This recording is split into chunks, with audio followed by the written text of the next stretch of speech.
So hi, yes, I'm Bernadette Pajer with Informed Choice Washington. The state of Washington spends hundreds of millions of dollars every single year purchasing, tracking, promoting vaccines, and disseminating rather coercive techniques to parents that they call hesitant and who we call educated in doing their due diligence. You don't need to spend $105 million at the federal level to find out why people may be labeled vaccine hesitants. Just talk to me. I'll tell you for free. If you've got a few hours, I've got a lot to say. Public health should stop studying people like me and people who bring risk to boards of health and start engaging in actual dialogue with us. We're all after the same thing. We want healthy children. But vaccines are not properly safety tested. This quote is from the CDC Parents' Guide to Childhood Immunization. How do we know vaccines aren't causing long-term health problems? Answer, observing vaccinated children for many years to look for long-term health conditions would not be practical. And withholding an effective vaccine from children while long-term studies are being done wouldn't be ethical. Not practical, not ethical. No vaccine currently given to children has ever been through a gold standard double-blind placebo test, and no vaccine given to the control groups have ever been in such trials either. Vaccines are designed to trigger an immune reaction, and they're administered at critical stages of immune and brain development, yet we have no basis of safety. On that same page, CDC says we also know there's not a plausible biologic reason to believe vaccines would cause any serious long-term health effects. How is it legal for the CDC to lie to the public? The Federal Vaccine Injury Table, the Vaccine Injury Compensation Program, 1986 Act, shielding vaccine makers and all who inject them from liability were not established because vaccines are harmless. Every single vaccine administered has the potential to cause serious long-term harm or death, and they are classified by U.S. law as unavoidably unsafe. On the same page, the CDC says they address the question about toxic ingredients by saying, well, a lot of people get injected with Botox, one of the most toxic poisons there is on the planet, just to get wrinkles off their face. Seriously? Allergan, the maker of the multi-billion-dollar product Botox, is facing thousands of lawsuits because it has always known the toxin can spread from the injection site and cause catastrophic injuries. They pled guilty to federal charges for misleading marketing. That's the CDC's explanation about the injection of toxic substances, or is the CDC using Allergan as their role model? To excuse mercury in vaccines, they say babies are exposed to mercury in milk and seafood, as if being poisoned by milk and seafood excuses being poisoned by a vaccine. To excuse aluminum, a known neurotoxin, the average person takes in an estimated 30 to 50 milligrams of aluminum every day, mainly from foods and drinking water. But they don't say that only 0.3% of that ingested aluminum is absorbed, while 100% of injected aluminum is absorbed and able to be picked up by white blood cells and carried into the brain, and it accumulates. To parents concerned that too many vaccines overwhelm the child's immune system, they say from the day a baby is born, immune system has to deal with thousands of germs. As one doctor put it, worrying about too many vaccines is like worrying about a thimble of water getting you wet when you're swimming in an ocean. That's one of the biggest and most alarming lies told. Infant immune systems are bombarded with microbes, yes, but not disease-causing pathogens. Infant immune systems are designed to populate with microbes, which are an essential part of the human immune system. They're designed to not react strongly to microbes, so this can happen in the first year of life. And they are designed by God to be protected passively for the first year of life by their mothers, whose breast milk contains antibodies and many other protective factors. When you force an infant's immune system to react strongly to microbes before microbiome population happens, you get chronic health issues, autoimmune disorders, and more. Over 1% of children develop aluminum allergies 42,000 children aluminum allergies every year in the United States from the aluminum given too early in infancy. Did the CDC study long-term impacts of vaccination in early infancy? No. They said it would not be practical. The American public is not stupid. Parents are not stupid. We are sick and tired of being lied to, being coerced, and being sold to pharmaceutical companies as guinea pigs. Harm on a massive scale doesn't take a conspiracy of millions. It only takes the complacency of millions. Can I read my last 2 sentences? You got 30 seconds, please. Thank you. It takes a medical establishment and public health agencies across the country shrugging their shoulders and pointing to the CDC and saying, we just do what they say. Informed Choice Washington is asking you, the 10-member board, given the authority and responsibility to decide what vaccines are required for daycare and school, to stop being complacent, to stop pointing to the CDC, to start thinking critically about the products you require. Please start protecting the people of Washington State. Thank you. Thank you. Next is Jaclyn Gallion, please.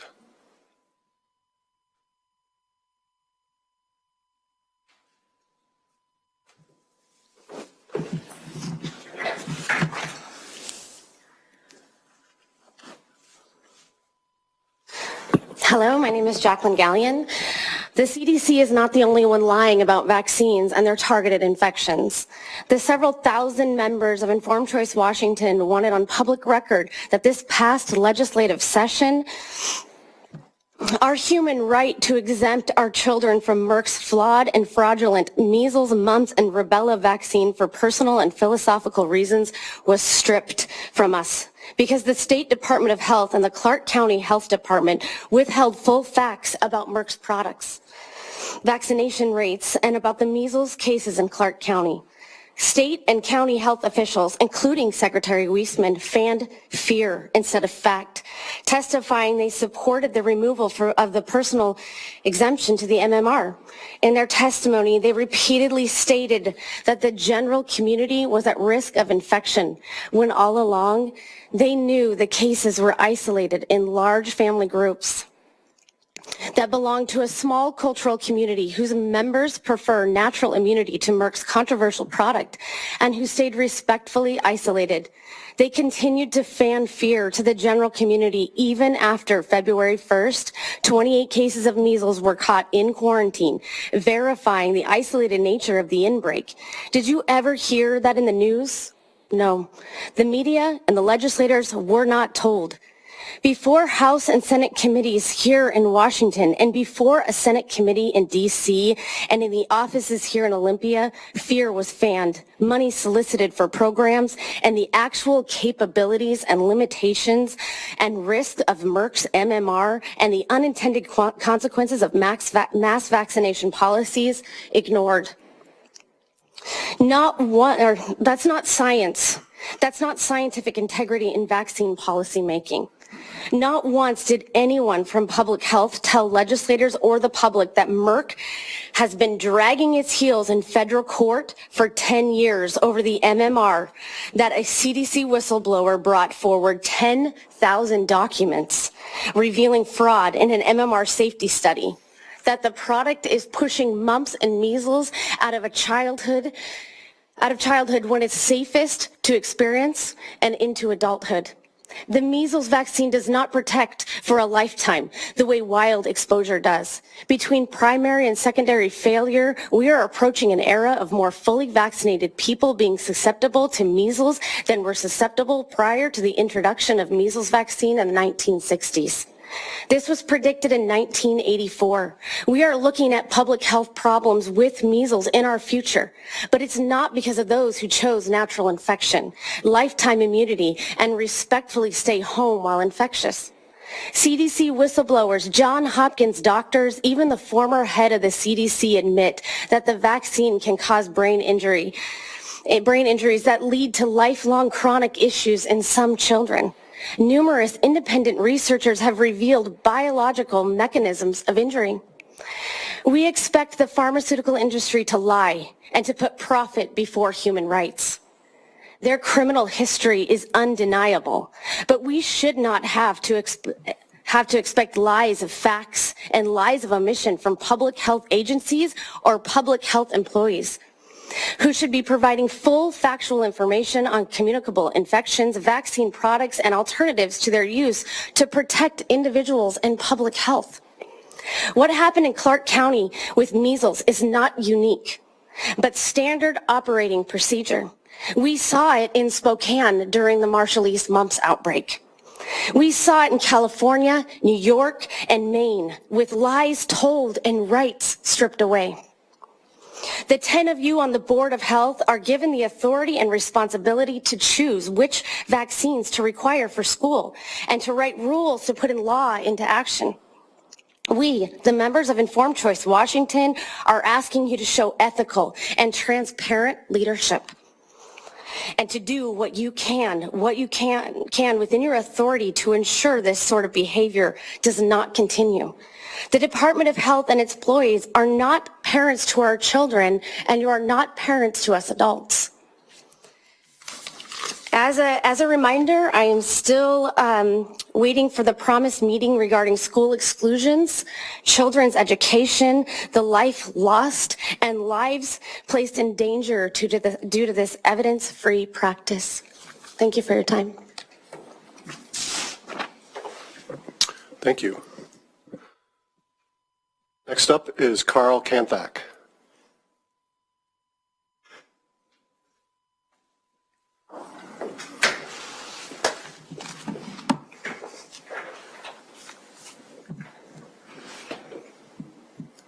Good morning, Karl Kanthak, Skamania County and Clark County. I'm a elected school board member. I'm speaking as myself today. What I have is a list of the Washington State and County health personnel and agency misrepresentations of material facts to support vaccine exemption restriction legislation. Exaggeration of measles deaths to case ratio in Washington State. On the Washington State website, you can get the records 1920 to 1982.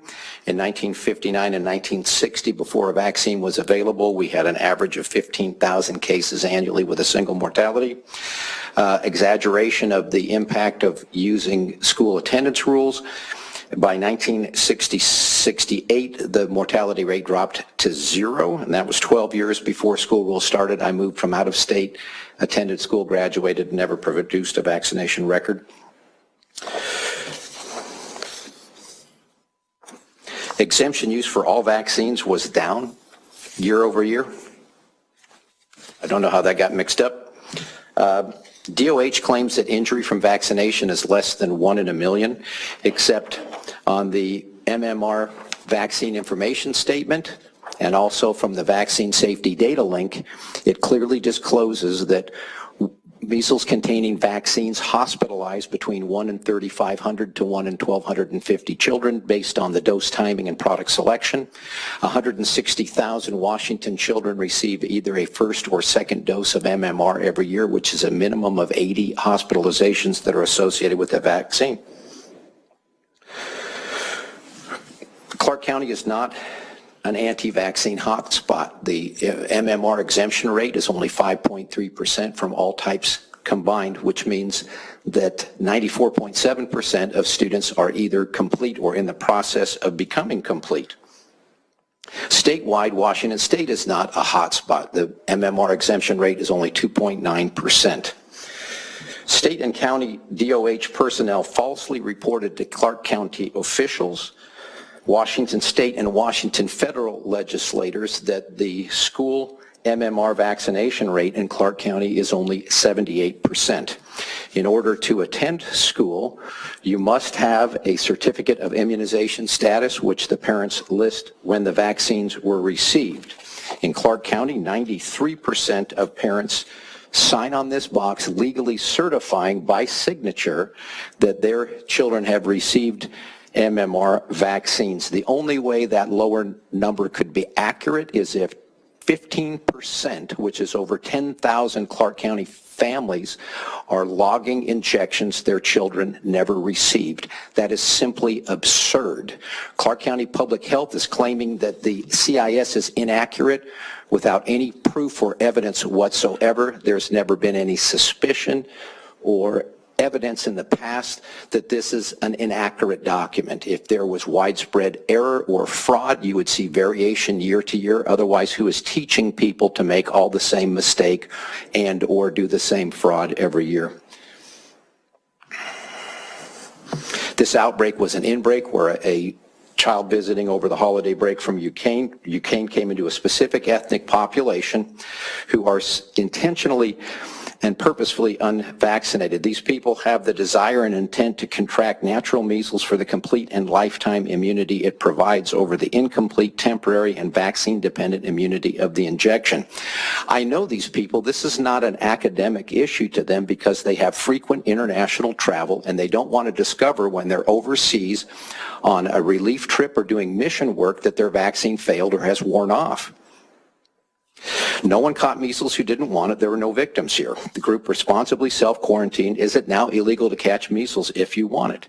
This exempt population had been previously identified by the DOH in 2012. This was no surprise. There were no random community transmissions to unknown strangers passing each other in public places. All infections were in the church, school, and daycare, which share the same location, and then in the homes and the families and close associates of those members. This inbreak was announced in mid-January, and by February 1, all subsequent cases were already under surveillance. The press releases by the DOH were intentionally inflammatory.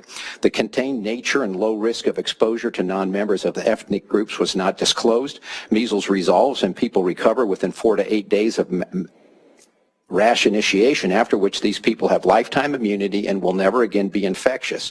Instead of reporting active case counts, the total infected and recovered list has a cumulative number, total, misleading people to think that there were dozens of actively infected when this was not the case. The exposure site list were travel diaries of family members prior to their children developing a rash and did not represent true risk. I've documented this to the people involved and I've gotten zero response or correction, and the question is it legal for state and county agencies to misrepresent material facts to support legislation, and where's the oversight? We don't have a GAO. I don't know where to go with this, and as an elected official, I'm really disappointed with the behavior that I've observed. Thank you very much. Thank you. Next up is Bob Runnells.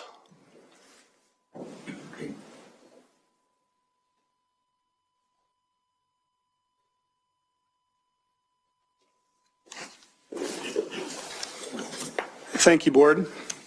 Looking a little more forward, I'm sorry, yes, Bob Runnells, Vancouver parent, representing myself. Vancouver, Washington's schedule for childhood vaccines includes a relic from the last century. I ask that the Board begin efforts to remove the polio vaccine from the mandated school entry schedule. This would remove 4 shots from the pretty long list where each shot carries risk. Polio virus is one of many entero or gut virus, where over 90% of those infected will have no symptoms or just general non-specific symptoms like a sudden fever or gastrointestinal discomfort that resolves itself. Poliovirus is transmitted by fecal-oral contamination, meaning you might ingest the contaminated feces of an infected person to contract polio. Countries where polio is still a concern struggle with basic sanitation.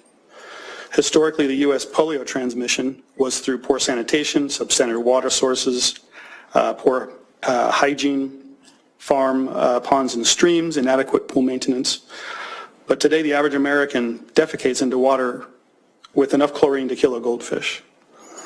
Paralytic polio case rates had already dropped around 50% in the U.S. and England by the time the vaccine was introduced in 1955.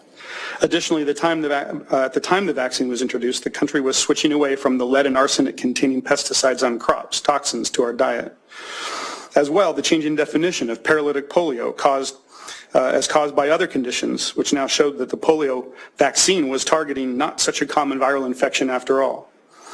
First world nations switched to an inactivated polio virus vaccine, IPV, because parents were contracting vaccine-associated paralytic polio while changing diapers, who were recently vaccinated with the oral vaccine. So 95% of the cases in the U.S. from 80 to 99 were from this oral polio vaccine strain. So that was taken off, but still, the IPV used today does not prevent polio colonization and excretion. According to the CDC, 72% of polio infections are asymptomatic, 24% are minor, non-specific, 1 to 5% fully recoverable non-paralytic aseptic meningitis, less than 1% infections lead to paralytic polio, and most recover completely. I'll provide a citation. These are really small numbers.